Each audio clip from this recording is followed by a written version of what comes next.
तो ये क्यों हो रहा है? क्योंकि हमारे ऊपर जो लोग मुसल्लत हैं वो अंग्रेज़ों के कुत्ते नहलाने वाले और उनकी औलादें हैं। शाहजी 1857 और 1920 में जिन लोगों ने उस वक़्त 20-20 रुपए के पीछे उन लोगों ने मुखबरियाँ की थी और अल्लामा किफ़ायत अली काफ़ी जैसे लोगों को शहीद करवाया था और वो काले पानी में भिजवा दिया था हमारे उलमा को, पड़खच्चे उड़ा दिए गए थे तोपों के साथ बांध के उनके। हुआ क्या अल्टीमेटली? उन लोगों को जागीरें दी गई, उन लोगों को बड़ा बड़ा नवाब वडेरे बना दिया गया। आज उनकी औलादें हम पे काबिज़ हैं। It not only happened in Pakistan, दूसरे इस्लामी ममालिक में भी यही कुछ हो रहा है कि उन बच्चों को इन्फ्लुएंस करके अपने नज़रिए के बच्चों को ला के ऊपर बिठाया जाता है और उन्हें औरत और शराब पे ख़रीदा जाता है और उसके बाद हमारे ऊपर एक ऐसी बेहिस और बग़ैरत किस्म की क़यादत मुसल्लत हो चुकी है जो मुसलमानों के हकीकी तर्जुमान होने का हक़ नहीं रखते। डेट इज़ वाई लोगों को इज़राइल और अपने financial crisis, so called financial crisis ज़्यादा अजीज़ हैं उसको मामले को सॉल्व करना, बजाय इसके कि फ़लस्तीन की मज़लूम बेटी के सर पे वो दस्ते शफ़क़त रख दें। हम लोगों ने अपने ज़मीर बेचे। तो क्या ये जो ऑप्शंस यूनाइटेड नेशंस ने जैसे कश्मीरियों को दिया हुआ है, क्या ऑप्शन दिया सर? ना वो ऑप्शन का क्या करेंगे? मतलब आप यूनाइटेड नेशन अपने आप को इतना थर्ड क्लास किस्म का इदारा कि 70 सालों में वो प्लेबिसाइड नहीं करवा सका मकबूजा कश्मीर में। तो क्या आपके नज़दीक हल है इसके अलावा कि सर सबसे पहली बात ये 2-3 किस्म के सोल्यूशन है। नंबर 1, आपके पास एक ऐसी टीम होनी चाहिए फॉरेन ऑफिस के पास जो वेल एजुकेटेड हो और दुनिया में अपनी लॉबी स्ट्रॉन्ग कर सकती हो, जिनको आप भेजें। स्कॉलरशिप पे भी बच्चों को भेजते हैं ना, सफारशियों को, अपने इन बच्चों को स्कॉलरशिप पे भेजें, जाके लॉबी स्ट्रॉन्ग करो। नंबर 2, आपके पास जो क्या कहते हैं, जो एहतजाज हम लोग करते हैं यहाँ पर पाकिस्तान में, पन्नू आकल में खड़े हो गए कश्मीर बनेगा पाकिस्तान, कॉल आ गई है बड़े साहब की, और यार AC नू कॉल करो, हाँ जी की करिए, और यार मुंडिया नू कड्डो कश्मीर दे 2-4 नारे लाइन सानू तस्वीर व्हाट्सएप करे तो अखबार च लग जाए। ड्रामेबाजी। पन्नू आकल के एहतजाज से क्या बनेगा? गुजरांवाले के नुक्कड़ में एहतजाज से क्या बनेगा? पाकपतन के एक कोने में एहतजाज करके आप लोग कौन सा कश्मीर आज़ाद करवाना चाह रहे हैं सर? या जुम्मे के दिन आधा घंटे उठक बैठक कौम को करवा के आप कौन सा कश्मीर आज़ाद करवाना चाहते हैं? इसका क्या है? आपने एहतजाज ही करना है ना। आप मुझे ये बताएं, ये सारे उलमा हजरात ये लॉन्ग मार्च लेके इस्लामाबाद क्यों आ जाते हैं? वहीं रह के क्यों नहीं एहतजाज करते? उसकी वजह यह है कि यहाँ पर एहतजाज का जो फ़र्क है वो ज़्यादा होता है, इन्फ्लुएंस ज़्यादा होता है, उससे असर ज़्यादा पड़ता है। इसी तरीके से पन्नू आकिल के नुक्कड़ में बैठ के एहतजाज करने से बेहतर है कि आपके जो ओवरसीज़ पाकिस्तानीज़ हैं उनका डाटा को आप इकट्ठा करें फ़ॉरेन ऑफिस से या नादरा से, और उन लोगों से राब्ते में रहें और आप कॉल करें उनके लिए। एम्बेसी से कॉल जाना बहुत बड़े एजाज़ की बात है कि हमें पाकिस्तान के लिए यूटिलाइज़ किया जा रहा है। वो कॉल करें, हाँ जी मलिक साहब क्या हाल है, क्या कर रहे हो? मैं जी इधर वो पिज़्ज़ा बांट रहा हूँ लोगों में। वो अच्छा जी, हाँ जी चौधरी साहब क्या कर रहे हो? मैं जी जनाब इधर ये फ़लाँ नौकरी कर रहा हूँ। अच्छा चौधरी साहब इतवार नू फ्री हो सो? हाँ जी फ्री हैं, कम दसो मुल्क आस्ते कम है। चौधरी फ़ौरन तैयार होगा, हाँ जी दसो साड़ी जान हाजिर है। यार इंज करो, थोड़े ब्रैडफोर्ड जितने भी कितने पाकिस्तानी जी, इतने पाकिस्तानी जानते हो ना? हाँ हाँ ठीक है, उन सबको जाएं, इकट्ठा करें और प्रोटेस्ट करें, not in front of Indian embassy बल्कि इन फ्रंट ऑफ UN। उन्हें जाके बोलोगे जी इंडिया चोर नहीं है, वो छोटा चोर है, तुम उल्लू के पट्टे बड़े चोर हो, जिसने उस चोर को प्रोटेक्शन दी हुई है कि इंडिया एक बहुत बड़ी इंटरनेशनल मार्केट है और उसे हमने बस प्रोटेक्ट करना है। उसके खिलाफ बोलेंगे तो 1.25 अरब लोगों का बिजनेस हम खो बैठेंगे। वो हमारे फेसबुक पे पाबंदी लगा गया तो हम तो गर्क। आपने सिर्फ उनको यह बताना है कि यार तुम लोगों की क्या रिस्पॉन्सिबिलिटी है। हमें यह बताओ कि दुनिया में आज तक बर्मा में जुल्म हुआ, UN किधर है? इराक में जुल्म हुआ, UN किधर है? कुवैत में जुल्म हुआ, UN किधर है? सीरिया में innocent children were incinerated with the white phosphorus, UN किधर है? अच्छा जी लिबिया में जो कुछ हुआ वो बच्चा कहता है मैं अल्लाह को जाके सब बता दूंगा, UN किधर है?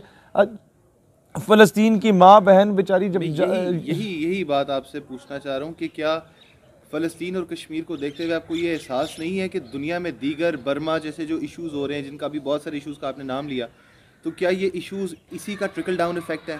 सर जब बेहिसी का trickle down effect exactly sir तुसी मैनू ये दसो ਤੁਹਾਡੇ घर ते 100 मरतबा खुदा ना खास्ता हमला हो जाए ना और मैं बगैरत बन के बैठा रहा उस खैर है यार शाहजी का घर है शाहजी जाने होता घर जाने तो अगला हमला मुझ पे होना है अगला मुझ पे ना हुआ ना इस पे हो गया तो उसके बाद उसने मेरे घर ही आना है कि पीछे मैं ही बच गया हूँ जब ईरान तक आ गए ना अफगानिस्तान तक भी आ गए तो पीछे पाकिस्तान ही रहता है असी अगर बगैरत बन के बैठे रहिए तो ता ए बगैरत बन के बैठे रहेंगे जदों साढ़े घर पे आके दस्तक दे रहे होगे ना कितने ने जनाब तो उस वक्त हम कहेंगे ना उम्मत किधर है तो उम्मत कहेगी हम वो रोल प्ले कर रहे हैं जब इराक में 12,000 बम गिर रहे थे और तुम जॉर्ज बुश के बूट पॉलिश कर रहे थे उम्मत कहेगी कि हम वही करेंगे जब अफगानिस्तान के जवानों के मुजाहिदों की दाढ़ियों को नोचा जा रहा था और तुम लोग अपने अड्डे फराम कर रहे थे लिहाजा इस वक्त हमें वो रोल प्ले करना चाहिए जिसका हक रखना जो मतलब एक्सपेक्ट करती है उम्मत हमसे। आखिर में एक सुनने वालों की नॉलेज के लिए मैं चाहूँगा कि आप इस बात को मज़ीद एलैबोरेट करें पिछली बात को कंटिन्यू करते हुए क्योंकि एक अच्छा सिलसिला जुड़ गया है गुफ्तगू का कि ये जिस ट्रिकल डाउन इफ़ेक्ट की हम बात कर रहे हैं कि कश्मीर और फ़लस्तीन में ये सारे मामलात इस तरह चल रहे हैं और उसके ट्रिकल डाउन इफ़ेक्ट्स यहाँ तक आ रहे हैं क्या आपको लगता है कि मुसलमानों के इकट्ठा हो जाने की वजह से बिल उमूम तमाम इंसानों को बिला तफरीक मज़हब और मसलक प्रोटेक्शन मिलेगी दुनिया में ऑटोमेटिकली मिलेगी। सल्तनत उस्मानिया में क्या होता था वो मुसलमानों से ज़्यादा वो घंटी बजाने वाले का ख्याल रखा जाता था जो बाद में लूका पठा गद्दार निकल आता था। मसला ये है कि जितना माइनॉरिटीज़ को प्रोटेक्शन इस्लाम ने दिया आज तक किसी ने भी नहीं दी।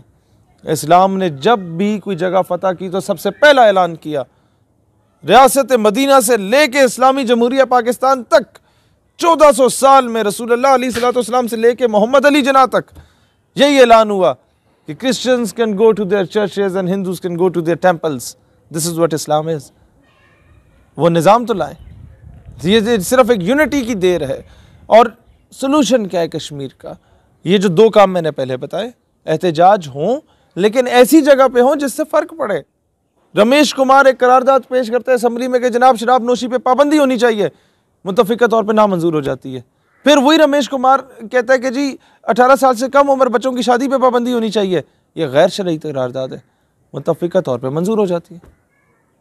क्या मसला है? मसला ये है कि लिबरल लॉबी जो है वो आपस में वेल कनेक्टेड है। NPTI, Peoples Party and PMLN, उनकी आपस में स्ट्रॉन्ग बॉन्डिंग है। साडा की है कुछ भी नहीं, अजी नारे लावांगे। सर जी उसका सोल्यूशन क्या है? You must be having a strong lobby in bureaucracy, you must be having a strong lobby at somewhere else as well, और you must be having a strong lobby in the parliament as well. उसके बाद जाके ये चीज़ें आपकी implement होंगी। इसी तरीके से इंटरनेशनल सतह पे आपकी लॉबी होनी चाहिए। लॉबी कोई नहीं जी, फॉरेन मिनिस्टर, फॉरेन सेक्रेटरी वो दौरे के लिए जहाज़ पे जाके हो आते हैं और तशरीफ वापस ले आते हैं और मीडिया पे आ जाता है वो जी हमने कश्मीर के लिए उनसे बात की। क्या किया? कुछ भी नहीं किया। वो अगला भी कहता है हम सोचेंगे हाँ ठीक है बड़ा जुल्म हो रहा है, ड्रामेबाजी हो रही है। सोल्यूशन क्या? Last the least that you can do, उस इशू को जिंदा ही रखना है ना, उन कश्मीरियों को रियलाइज़ कराने के ठीक है यार हम लोग बेचारे बड़े कोई गए गुजरे हैं, मंगते हैं, भिखारी हैं, लेकिन तुम्हारे गद्दार नहीं है। द ओनली वे इज कि you must own those people who are fighting for the independence of Kashmir बगैर तनख्वाह लिए। सर जी बगैर तनख्वाह के शहादत देने वाले लोगों को ऑन करो ना। बोलो if Che Guevara Fidel Castro was a freedom fighter then why not Hafiz Saeed? If Bhagat Singh sahab was a freedom fighter then why not Masood Azhar? if जनाब तो कोई और नेल्सन मंडेला काले गोरन की गल कर रहे हैं और बड़ा ज़बरदस्त बात कर रहे हैं, उनको जो है लोग उनको आज़ादी दिलवाने की बात कर रहा है, if he was termed as a freedom fighter as a good leader then why not Burhan Wani? भाई उसमें क्या बुरहान वानी को क्या कोई उसके सींग निकले हुए थे? देन व्हाई नॉट डॉक्टर मनान वानी? क्या वजह थी कि वो एक पढ़ा लिखा डॉक्टर आदमी जो है वो बंदूक उठाने पे मजबूर हुआ? क्या वजह है कि जनाब ये कॉलेजेस यूनिवर्सिटीज़ के नौजवान हैं और इंडिया की 7-8 लाख फौज है और उसको तिगनी का नाश नचा रहे हैं पूरे मकबूजा कश्मीर में, और कैसे कर रहे हैं? वो कुव्वत कहाँ से आ गई इनमें, उनको आइडियलाइज करना शुरू करें, उनको डिफेंड करना शुरू करें। वो आपसे नहीं कहते हमें हथियार ला के दो, हमें पैसे ला के दो, हमें चंदे ला के दो, हमें दवाइयाँ ला के दो। वो आपसे क्या मांगते हैं? सबकी शाबाश, you are doing a wonderful job.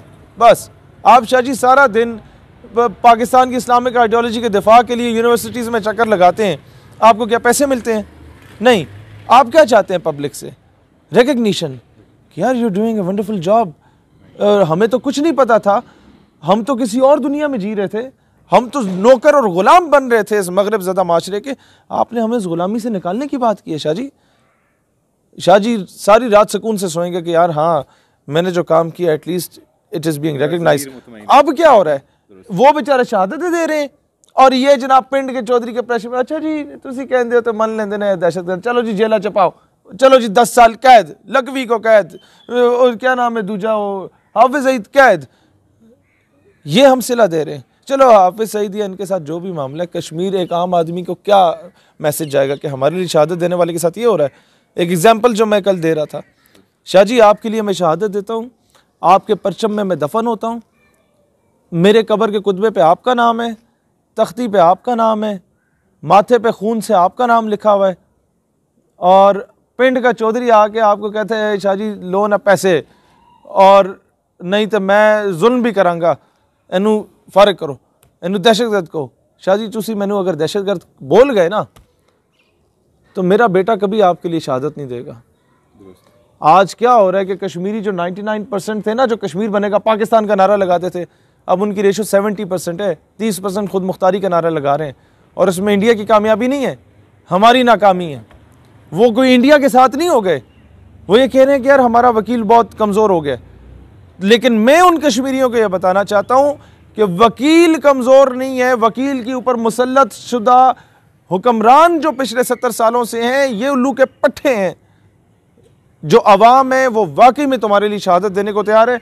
Wazirabad, Bahawalpur, मुरीद के वहाँ से GT रोड बेल्ट पे आए तो इधर गुजर खान मंदिरा तक, हर कब्रिस्तान में चौथी पांचवी कब्र पे जो पाकिस्तानी परचम लगा होता है वो बंदा बगैर तनख्वाहों के कश्मीर में जाके शहीद होता है कश्मीर की आज़ादी के लिए। और ये सिर्फ पंजाब की बात की है, KPK और आज़ाद कश्मीर की शहादतें इससे डबल हैं। तो ये हमारा प्यार और सिंसेरिटी है कश्मीरियों के साथ। हमें वो जो कहते हैं ना कश्मीरी, कुछ लोग इस तरह के भी हैं जो कहते हैं आपको कश्मीर का पानी अच्छा लगता है जी, ये पानी का मसला है, आपको वो क्या कहते हैं जोग्राफिकल एस्पेक्ट से कोई मामला है, वो खूबसूरत जगह है। नहीं, ना हमें उसकी पानी से गर्ज है, ना उसकी खूबसूरती से गर्ज है। हमारा उसके साथ रिश्ता ला इलाहा इल्लल्लाह मुहम्मद रसूलुल्लाह की बुनियाद पे है। अखुवत इसको कहते हैं, चुबे कांटा जो काबुल में, तो हिंदुस्तान का हर पीरो जमा बेताब हो जाए।